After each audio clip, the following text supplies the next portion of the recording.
Class 8। आज हम बात करेंगे जी chapter 9 algebraic expression and identities. आपका नया चैप्टर है ना, चैप्टर नंबर 9।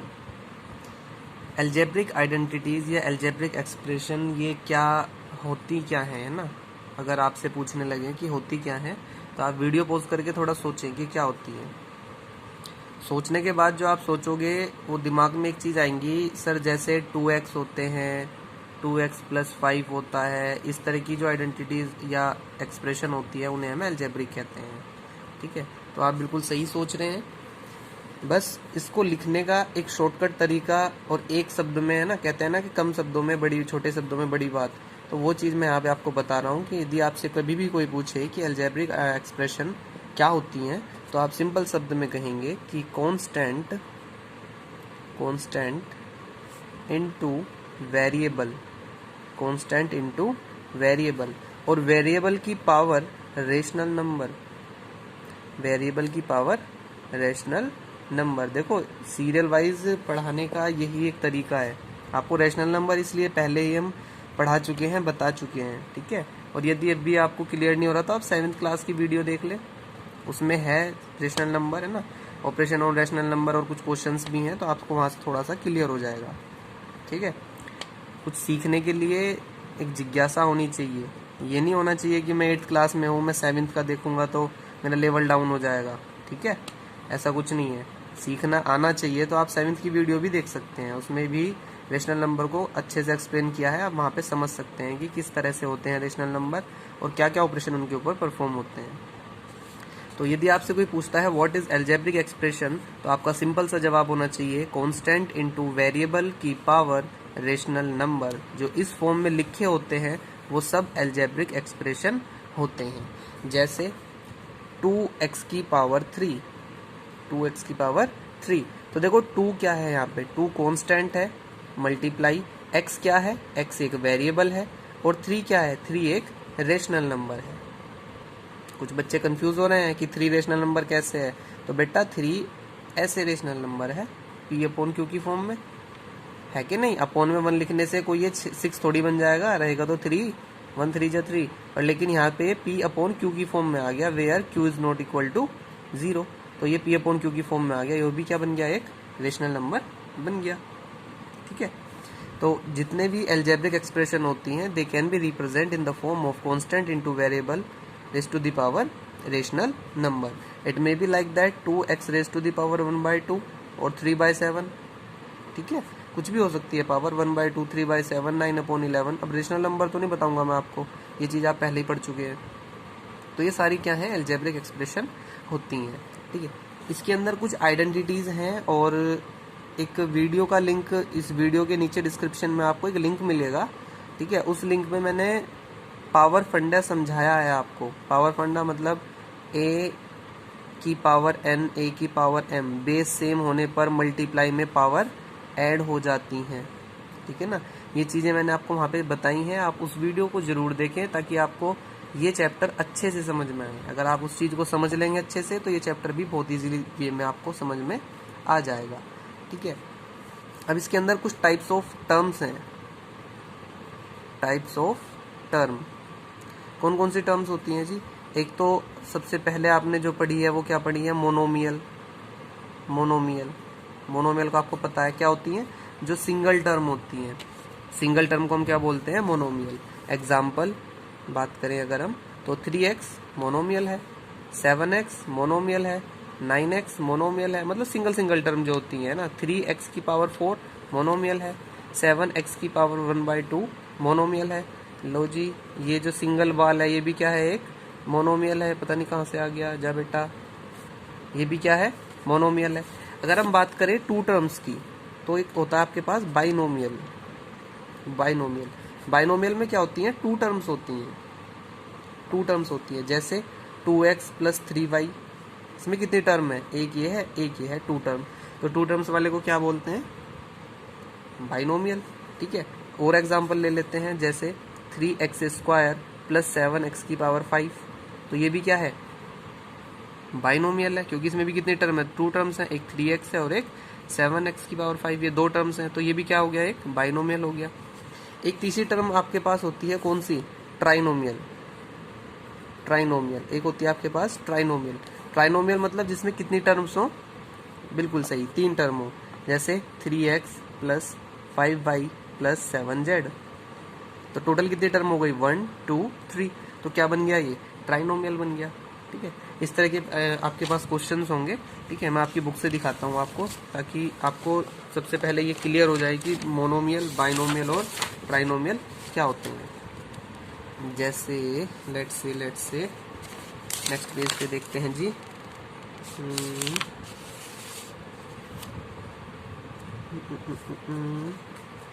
मिल जा भाई, मिल जा, कोई एक क्वेश्चन मिल जाए। ये रहा जी, ये देखिए, अगर मैं इसकी बात करूं, यहाँ पे आपको दिख रहा होगा ये 3/2 x की power 3y plus 3/2 x square Y square plus 3x square Y Z. तो इसमें टोटल कितनी टर्म है, एक टर्म ये है, एक टर्म ये है, एक टर्म ये है। तो ये क्या है, एक बाइनोमियल है, मोनोमियल है, या ट्राइनोमियल है। ट्राइनोमियल है, बिल्कुल सही बात, क्योंकि 3 टर्म है तो क्या हो गया ये ट्राइनोमियल। अगर मैं इसकी बात करूँ, ये क्या है, तो ये एक बाइनोमियल है, क्योंकि इसमें कितनी टर्म है, एक टर्म ये है पूरी और एक पूरी टर्म ये है। 6x³ yz एक टर्म ये है और एक 4xy³ z एक टर्म ये है। तो ये क्या हो गया आपके पास, बाइनोमियल हो गया। ठीक है, जिसमें 2 टर्म होंगी बाइनोमियल, 3 टर्म होंगी ट्राइनोमियल, और अगर सिंगल टर्म की बात करूँ तो वो क्या हो गया आपके पास, मोनोमियल। जैसे ये सिर्फ y है, मोनोमियल, b है, मोनोमियल। ठीक है, ये b है, मोनोमियल, ये लिखा हुआ है। x प्लस वाई क्या है आपके पास, बाइनोमियल, क्योंकि 2 टर्म है, एक x है और एक y है। देखो, आपने एक चीज नोटिस की हो तो यहाँ पे टर्म का जो सेपरेशन है, जो टर्म का सेपरेशन है, मतलब जो टर्म को अलग अलग दिखा रहा है, वो कौन है, वो प्लस या माइनस है। प्लस का या माइनस का साइन होगा जो आपको वो अलग अलग दिखाएगा। कुछ बच्चे सोच रहे होंगे कि सर जैसे लिखा हुआ है 3/2 multiply x³ multiply y, sir यहाँ पे भी तो 3 टर्म है, मतलब ये भी तो 3 टर्म लिखी हुई है कुछ इस तरीके से, जैसे 3x लिखा हुआ है। तो कुछ बच्चे इसे क्या कहेंगे, मोनोमियल, क्योंकि एक टर्म है। कुछ सोचेंगे कि सर 3 मल्टीप्लाई x, अब कितनी टर्म हो गई, अब तो 2 टर्म हो गई, तो ये क्या बन गया, बाइनोमियल। तो फिर मोनोमियल कैसे रहा, तो बेटा ये अगर जो सेपरेट होती हैं, ये होती हैं प्लस और माइनस से, मल्टीप्लाई से सेपरेट नहीं होंगी। मल्टीप्लाई मतलब एक ही है, मल्टीप्लाई से सेपरेट नहीं होंगी, ये सेपरेट होंगी किस चीज़ से, प्लस और माइनस से। ठीक है जी, जैसे आप अपने घर में रहते हो तो घर में तो अलग अलग रूम भी हैं, एक यहाँ पे रहता है, एक बंदा यहाँ पे रहता है, एक बंदा यहाँ पे रह रहा है, तो तीनों अलग अलग रूम में रह रहे हैं। तो क्या ऐसे कहोगे कि हम तीनों अलग अलग घर में रहते हैं, घर में तो एक ही रहते हैं। लेकिन अगर साइड में एक और घर बना हुआ हो और यहाँ पे कोई रह रहा हो, तब आप कह सकते हो कि हाँ ये अलग घर में रहता है, मैं अलग घर में रहता हूँ। ठीक है, तो यहाँ पे जो घर है वो सेपरेट करता है, रूम सेपरेट नहीं करेंगे। सिमिलरली मल्टीप्लाई एक दूसरे को सेपरेट अलग अलग नहीं करती, प्लस माइनस अलग करते हैं। जैसे 3x प्लस 2y, तो इस प्लस ने इन दो को अलग अलग पार्ट में डिवाइड कर दिया। अब ये बाइनोमियल है, लेकिन अगर प्लस ना होता, ये सिंपल ऐसे लिखा होता 3x, तो ये मोनोमियल है, सिंगल टर्म में। ठीक है जी, अब और कुछ बातें करते हैं इसके अंदर। आइडेंटिटीज़ की बात की है इन्होंने, तो आइडेंटिटीज़ आपको कौन कौन सी याद करनी है इसमें जो यूज़ हो सकती हैं, है ना। आपने पहले भी पढ़ी होंगी, जो a प्लस बी का होल स्क्वायर करके होती है आपके पास, ये आपने पढ़ी होंगी कि a प्लस बी का होल स्क्वायर, ये क्या होता है आपके पास, तो a square plus B square plus 2ab, है ना। Similarly in the same way a minus B का होल स्क्वायर एक आपके पास होती है, तो a square plus B square minus 2ab। ठीक है, और एक जो सबसे ज़्यादा इसमें इस्तेमाल हो सकती है वो आईडी कौन सी है आपके पास, आइडेंटिटी कौन सी है, a square minus B square. इसको आप भूल जाते हो, देखो ये होल स्क्वायर नहीं है, ये अलग अलग स्क्वायर है, a का स्क्वायर माइनस b का स्क्वायर। तो इसमें क्या होता है आपके पास a प्लस बी, और दूसरा क्या होगा a माइनस बी, मतलब a प्लस बी एक साथ, a माइनस बी एक साथ, दोनों के बीच में मल्टीप्लाई। ठीक है, एक इसमें आपने डिस्ट्रीब्यूटिव प्रॉपर्टी पढ़ी होगी, डिस्ट्रीब्यूटिव प्रॉपर्टी आप पहले भी पढ़ के आ चुके हैं। डिस्ट्रीब्यूटिव प्रॉपर्टी का मतलब क्या होता है कि डिस्ट्रीब्यूट करना मतलब बांटना, अलग अलग हिस्सों में बांटना। जैसे 2 प्लस 3 लिखा है, मल्टीप्लाई 3 प्लस 4 ये लिखा है। तो देखो पहले सिंपली आंसर निकालते हैं इसका, 3 और 2 कितना हो जाएगा, 5। ठीक है, तो 5 हो जाएगा, और 4 और 3 कितना हो जाएगा, 7, और इनके बीच में क्या है, मल्टीप्लाई, तो 5 7 जा 35। तो आंसर कितना आना चाहिए आपका, 35 आना चाहिए। अब डिस्ट्रीब्यूटिव प्रॉपर्टी क्या है? डिस्ट्रीब्यूटिव प्रॉपर्टी कहती है कि इसके फर्स्ट एलिमेंट से इसके दोनों एलिमेंट की मल्टीप्लाई करो, मतलब 2 की 3 के साथ। तो ध्यान से देखना, 2 3 जा 6 प्लस है, फिर 2 4 जा, पहले 2 से करी, अब किससे करेंगे? 4 से। 2 3 जा 6 और फिर 2 की किससे करेंगे? 4 से, तो 2 4 जा 8 प्लस 3 की 3 से करेंगे, 3 3 जा 9 प्लस फिर इस 3 की 4 से करेंगे, 3 4 जा 12। मैंने क्या करा, इसके फर्स्ट एलिमेंट की इसके दोनों एलिमेंट के साथ मल्टीप्लाई करी, फिर इसके सेकंड एलिमेंट की भी दोनों एलिमेंट में मल्टीप्लाई करी। तो इसकी भी दोनों में करनी है, इसकी भी दोनों में करनी है। अब देखो उनको जरा प्लस करके देखना, 6 और 8 14 प्लस 9 और 12 कितना हो जाएगा? 21। अब इन दोनों को प्लस करें तो 4 और 1 5, 2 और 1 3। अब भी आंसर क्या आएगा? 35 आएगा। लेकिन ये कौन सी प्रॉपर्टी होती है? Distributive property. इसका इस्तेमाल भी आप करोगे, डिस्ट्रीब्यूटिव प्रॉपर्टी का भी यूज आप करोगे, ठीक है। और देखते हैं जिसमें क्या है। चलिए जी, और कुछ खास मुझे इसमें लग नहीं रहा है। अब आपको सिंपली मल्टीप्लाई करना सीखना है, ठीक है। मैं आपको एक पार्ट बता देता हूँ, बस ध्यान रखिए, जो मैंने नीचे डिस्क्रिप्शन में लिंक दिया है पहले आप उससे जरूर जाएं, इससे गो थ्रू जरूर हो, क्योंकि उसके बिना शायद आप ना कर पाएंगे। क्वेश्चन आपको क्लियर होना चाहिए, ठीक है। पावर फंडा के नाम से है, आपको देखनी चाहिए। तो अगर मैं बात करता हूँ एक्सरसाइज 9.1 की, इसका एक ही क्वेश्चन डिस्कस करेंगे हम। फर्स्ट क्वेश्चन में कह रहे हैं कि find the product, find the product मतलब मल्टीप्लाई आपको फाइंड करनी है। तो दिया क्या गया है जी, देखते हैं क्या है ये। 4x की पावर 8 इसकी मल्टीप्लाई करनी है जी किससे? -3x की पावर 2 से, इससे इसकी मल्टीप्लाई करनी है। चलो जी, वेरिएबल दिक्कत दे रहे हैं, कोई बात नहीं, एक काम करते हैं, कांस्टेंट एक साथ लिख लेते हैं, वेरिएबल एक साथ लिख लेते हैं। तो कांस्टेंट क्या है हमारे पास? 4 मल्टीप्लाई, और दूसरा कांस्टेंट क्या है? -3। और वेरिएबल क्या है हमारे पास? वेरिएबल है जी हमारे पास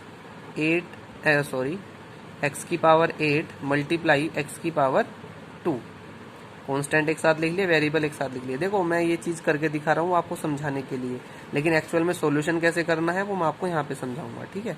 फिलहाल आप समझिए, प्लस माइनस 4 3 जा 12, ठीक है जी।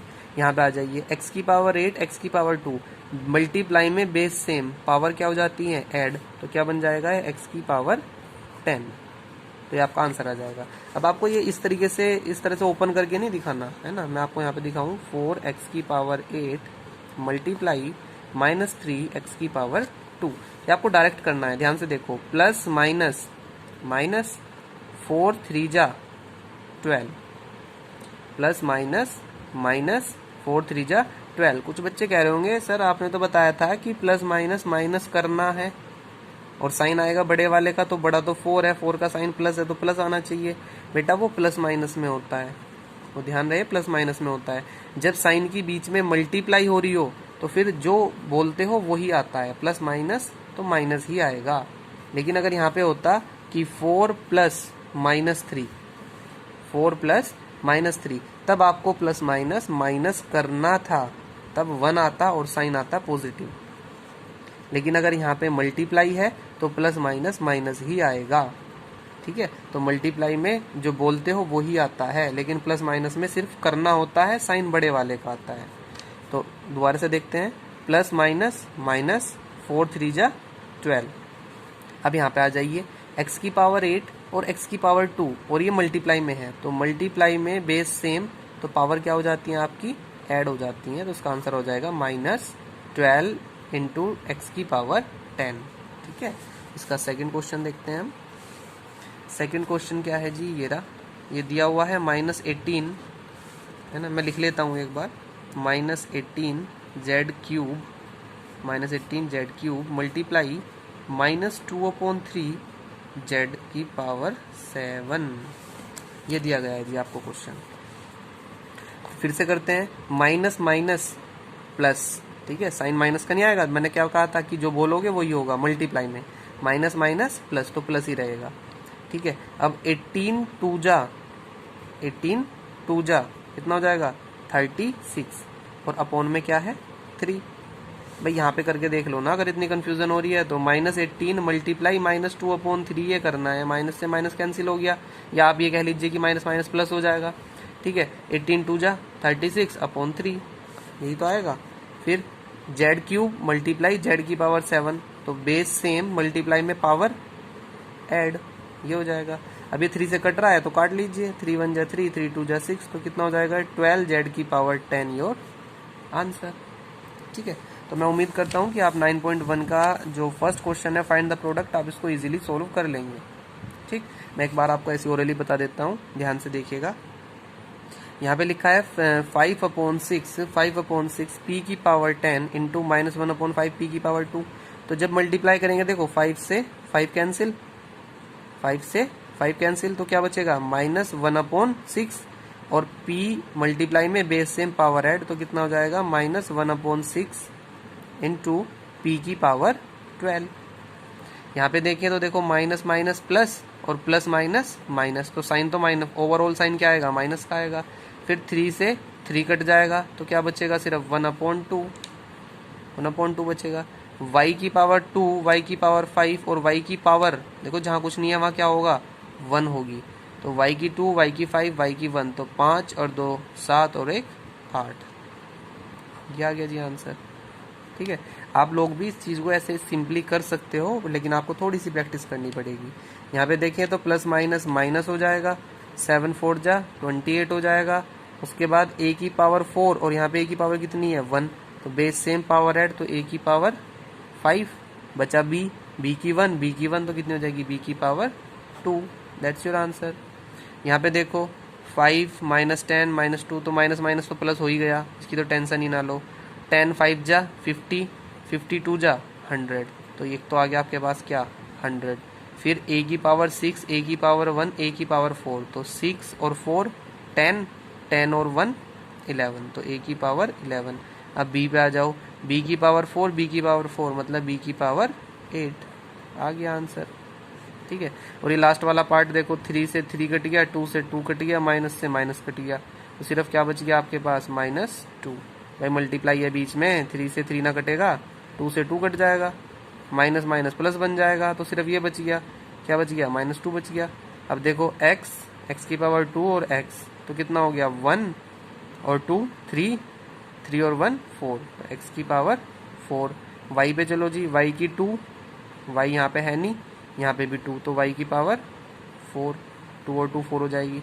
फिर आगे चलो z है, तो z की 1 और z की ये कितनी है भाई 2 लिखी है, तो 2 और 1 3, z⁻3, ये आ गया आंसर, वेरी सिंपल, ठीक है। आप इसको करने की कोशिश करें। इन द सेम वे आपका सेकंड क्वेश्चन भी होगा, अगर होता है तो ठीक है, नहीं तो फिर मैं आपको इसको नेक्स्ट वीडियो में आपको करा दूंगा, ठीक है जी। Thanks for watching this video. Subscribe करें बेटा चैनल को, और अपने दोस्तों के साथ भी शेयर करें, जो आपके कलीग्स हैं फ्रेंड्स हैं उनको भी शेयर करें व्हाट्सएप पे, वो भी थोड़ा सा समझें पढ़ें लॉकडाउन में। थैंक यू बेटा।